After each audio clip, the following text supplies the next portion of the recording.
আসসালামু আলাইকুম। আপনারা সবাই কেমন আছেন? আমি আলহামদুলিল্লাহ ভালো। আপনাদের সামনে আমি একটা নতুন ভিডিও নিয়ে আসলাম। আজকের ভিডিওটা আমি অন্যরকম করে একটু চিকেন রান্না করব। চিকেন রান্না করার জন্য আমি কিছু পেঁয়াজ ভেজে নিচ্ছি তেলের ভিতরে। এখন আমি দিয়ে দেবো ধুয়ে পরিষ্কার করে রাখা চিকেনটা।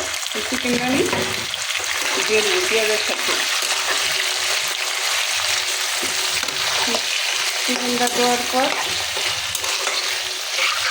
আমি পেঁয়াজের যে ভাজা গন্ধটা চিকেনের সাথে মিশলে গন্ধটা অনেক সুন্দর। আমি হয় আপনাদেরকে সুন্দর করে বুঝাই বলতে পারি না, এটা হচ্ছে আমার বুঝ। এখন আমি এক একে সবগুলা মশলা দিয়ে দিব। দিয়ে দেখুন আমি এলাচ দারচিনি গরম মশলা দিয়ে দিলাম। এলাচ দারচিনি গরম মশলা আর আমি কিছু কাজু বাদাম পেস্তা বাদাম মানে 3 পদের বাদাম পোস্ত আদা রসুন জিরা তেজপাতা ধনিয়া আমি এগুলা বেটে নিচ্ছি দিয়ে দিলাম। এগুলা বাটাগুলা দিয়ে দিলাম। আর এখন দিয়ে দিব আমি টমেটো সস, কিছু টমেটো সস দিয়ে দিব। টমেটো সস দিয়ে দিব আর দিয়ে দিব আমি একটু ভিনিগার, তেমন একটু ভিনিগার।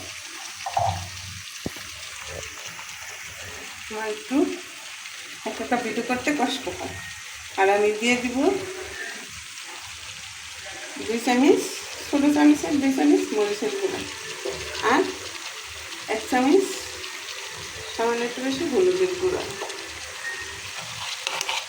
এখন আমি সুন্দর করে মাংসটা কষা নিয়ে